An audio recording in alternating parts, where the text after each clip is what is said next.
வணக்கம் நண்பர்களே, நான் உங்கள் ஹரிஷ் பேசுகிறேன். எல்லோரும் எப்படி இருக்கீங்க? இன்னைக்கு ரொம்ப மறக்க முடியாத ஒரு நாள். அதாவது எனக்கு பிடிச்ச ஒரு நடிகர் ஆகட்டும், பர்சனலாக அண்டு எனக்கு பிடிச்ச ஒரு அரசியல்வாதி ஆகட்டும், எனக்கு பிடிச்ச ஒரு நல்ல மனிதர் ஆகட்டும், இப்படின்னு சொல்லி பல வகையிலையும் அவரை உயர்த்தி வைக்கலாம். இது எனக்கு மட்டுமே அவர் பிடிச்சவரான்னு கேட்டால் கிடையாது. நிறையா பேர்த்துக்கு தமிழ்நாட்டில் பிடிக்கும். அவர் ஒரு நல்ல மனிதர். வேற எல்லா கேட்டகரியும் தாண்டி அவர் ஒரு நல்ல மனிதர். இன்னைக்கு எத்தனை பேர் அந்த கேட்டகரியில் இருக்காங்கன்னு தெரில. மற்ற கேட்டகரியில் எத்தனையோ பேர் இருப்பாங்க. அதாவது ஒரு நல்ல நடிகராகவோ, ஒரு நல்ல அரசியல்வாதியாவோ, இல்லை ஒரு நல்ல கலைஞராகவோ எத்தனையோ பேர் இருக்கலாம். பட் அதையும் தாண்டி ஒரு நல்ல மனிதர் எத்தனை பேர் இருக்காங்க? விரல் விட்டு எண்ணக்கூடியவங்க தான். அப்படிப்பட்ட ஒரு மாமனிதரை இன்னைக்கு இறந்து போயிட்டார். அவரை தான் இன்னைக்கு ஃபுல்லாக வீடியோவில் பார்க்க போகிறோம். எம்ஜிஆருக்கு அடுத்து இவரை தான் சொல்கிறாங்கன்னு நான் நினைக்கிறேன். பர்சனல் நான் சொன்னதுலேயே உங்களுக்கு நல்லா தெரிஞ்சிருக்கும். நம்ம இன்றைக்கி பார்க்க போகிறது விஜயகாந்த் சாரை பற்றி தான். வீடியோ ஃபுல்லாக பார்க்கறதுக்கு முன்னாடி லைக், ஷேர், கமெண்ட் பண்ணிடுங்க. ப்ளஸ் கூடவே சப்ஸ்கிரைப் பட்டனையும் தட்டி விட்டுருங்க.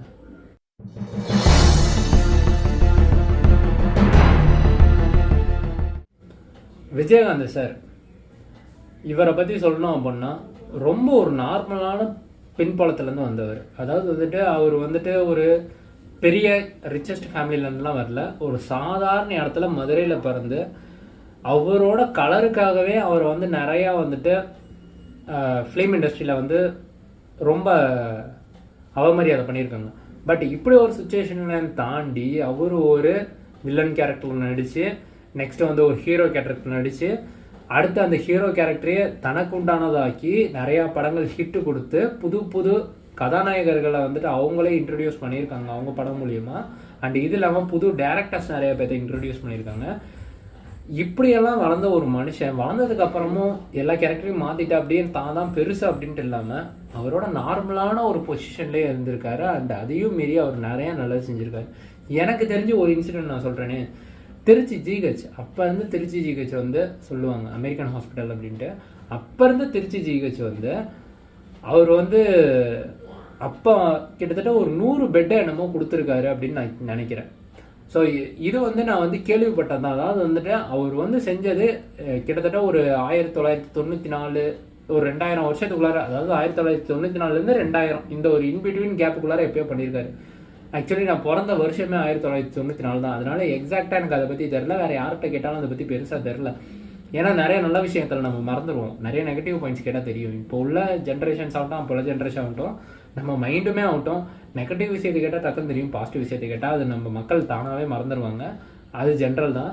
ஸோ அது மாதிரியான விஷயங்கள். பட் நான் கேள்விப்பட்டது 1994 தான் நான் பிறந்தேன். கிட்டத்தட்ட இந்த 1994லேருந்து 2000 வருஷம் இந்த கேப்புக்குள்ளார ஏதோ ஒரு வருஷத்தில் திருச்சி ஜிஹெச்சுக்கு ஒரு 100 பெட்டு அப்பா அவரோட சொந்த கை காசு போட்டு கொடுத்துருக்காரு அப்படின்ட்டு. அண்ட் இது போக நிறைய நலத்திட்டங்கள் கொடுக்குற ஒரே ஆள், அதுவும் தான் சம்பாரிச்ச காசை வச்சு கொடுக்குற ஒரே ஆள். எத்தனையோ அரசியல்வாதிகள் அரசியல்ல இருந்து மக்களோட வரி பணத்தில் நல்லது செய்வாங்க. பட் இவர் மட்டுமே தன்னோட சொந்த காசுல நல்லது செஞ்ச ஒரே ஆள். இது போக நடிகர் சங்கத்துல ஒரு தலைவராக இருந்த போதாகட்டும், இல்லை நடிகருக்கா இருந்த போதே அவர் நடிக்க போற படத்துல அவர் என்ன சாப்பிட்றாரோ, அதாவது அவரே பெருமையா நிறைய பேர் சொல்லுவாங்கன்னு சொல்லிட்டு டிவியில கூட போட்டு காமிச்சாங்க. அதாவது இலையில சாப்பாடு போட்டு ஒரு நடிகர் கொடுப்பாங்க. பட் எல்லாத்துக்குமே இலையில சாப்பாடு போடுற பழக்கம் கொண்டு வந்தது முதல்ல செட்டில். அதாவது நடிக்கிறதுக்கு ஒரு தனியாக ஒரு செட்டு இருக்கும் இல்லைங்களா, அதில் ஜூனியர் ஆர்டிஸ்ட் நிறைய பேர் இருப்பாங்க, சீனியர் ஆர்டிஸ்ட் நிறைய பேர் இருப்பாங்க. அண்ட் இது போக நிறையா கலைஞர்கள் இருப்பாங்க. எல்லாத்தையுமே சமமாக மதிக்கணும். எனக்கு என்ன கிடைக்குதோ, அதாவது விஜயகாந்த் சாருக்கு என்ன கிடைக்குதோ அதுதான் எல்லாத்துக்கும் கிடைக்கணும்னு சொல்லி ஒரு ஹீரோவுக்கு என்ன ரெஸ்பெக்டோ என்ன ஃபுட்டு கிடைக்குமோ அதை எல்லாத்துக்கும் கொண்டு போய் சேர்த்தவர் விஜயகாந்த் சார். தான் இலை போட்டு சாப்பிட்டதுனால எல்லாத்தையும் இலை போட்டு சாப்பிட வச்சதை பெருமையாக கௌரவமாக சொல்கிறேன் அப்படின்னு அவர் ப்ரெஸ் மீடியாவில் சொல்கிறத இன்னமும் டெலிகாஸ்ட் பண்ணிகிட்டு இருக்காங்க நம்ம சேனல்ஸ். அண்ட் இது போக பார்த்தீங்க அப்படின்னா இவர் என்ன சாப்பிட்றாரோ, அதாவது அன்னைக்கு கறி விருந்து, அன்னைக்கு கறி சோறு சாப்பிட்றாரு, கறி விருந்துங்கிறத விட்டுருங்க, அன்னைக்கு கறி சோறு சாப்பிட்றாரு, இல்லை ஒரு நல்ல விஷயம் சாப்பிட்றாருன்னா அது அங்கே உள்ள ஜூனியர் ஆர்டிஸ்ட் ஆகட்டும், சீனியர் ஆர்டிஸ்ட் ஆகட்டும், இல்லை ஒரு சாதாரண ஒரு கூட்டுறவங்களாகட்டும், எல்லாத்துக்குமே அந்த கறி சோறு தான் அன்னைக்கு அந்த சினிமா செட்டில்.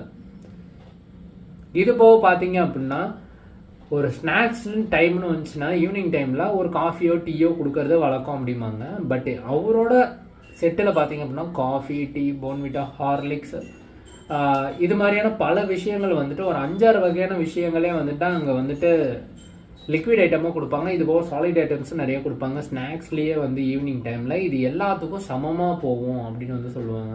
ஸோ இதை வந்து இன்றைக்கி நிறைய ஆர்டிஸ்ட் வந்து செய்தியில் சொன்னதை நானே கேள்விப்பட்டேன். ஸோ இப்படிப்பட்ட ஒரு நல்ல மனுஷன். அண்ட் இது போக பார்த்தீங்கன்னா அரசியல்லையும் எல்லாத்துக்கும் நல்லது பண்ணணும் அப்படின்னு சொல்லி ரொம்ப துணிஞ்சு வந்தவர். அவர் எத்தனையோ விஷயங்கள்ல எல்லாருமே இழிவுபடுத்திக்கணும்.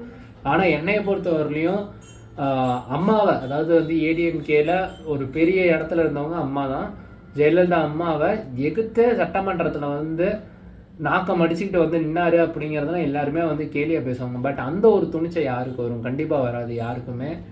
ஸோ எதிர்கட்சி சீட்டில் உட்காந்துட்டு அவ்வளோ துணிச்சலாக எந்திரிச்சு அம்மாவுக்கு எதிராக பேசினாரு. அதுவே வந்துட்டு ஒரு பாராட்டத்தக்கது தான். ஏன்னா அந்த அளவுக்கு துணிச்சை யாருக்குமே வரல.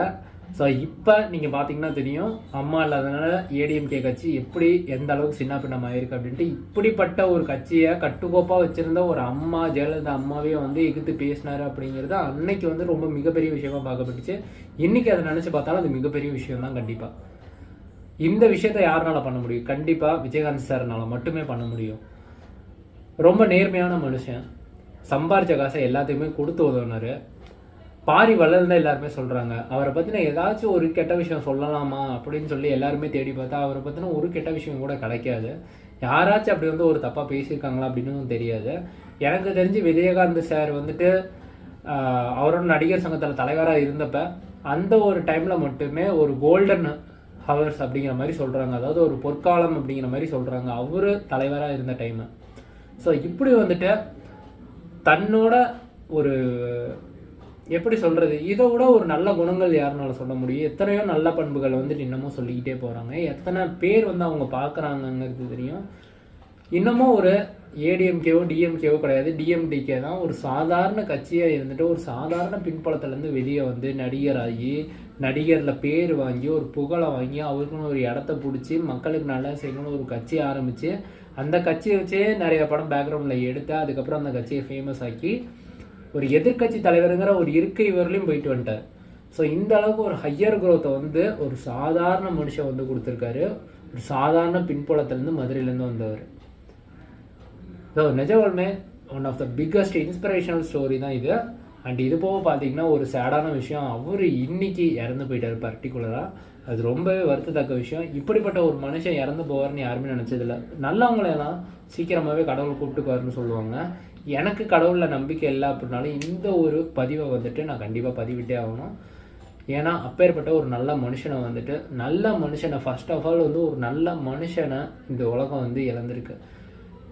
நிஜமாலுமே நானே எத்தனையோ தடவை யோசிச்சிருப்பேன். எத்தனையோ தடவை நான் ஒரு தடவை டிஎம்டிகேக்கு ஓட்டு போட்டிருக்கேன். காரணம் அவர் வந்துட்டு வந்தாருன்னா நல்லா செய்வார் அப்படின்ட்டு. பட் அவர் ரொம்ப ரொம்ப ரொம்ப நல்ல மனுஷன். ஃபர்ஸ்ட் கண்டிப்பாக அவர் அரசியலில் சிஎம் ஆயிருந்தார் அப்படின்னா வியக்கத்தக்க மாற்றங்கள் நிறையவே வந்திருக்கும். இப்படிப்பட்ட நல்ல மனுஷன் யாரை பேசியிருக்காங்கன்னு எனக்கு தெரியல. எனக்கு தெரிஞ்சு அதிகமாக சொல்கிறது வந்துட்டு எம்ஜிஆருக்கு அடுத்து இவரை தான் சொல்கிறாங்கன்னு நான் நினைக்கிறேன்.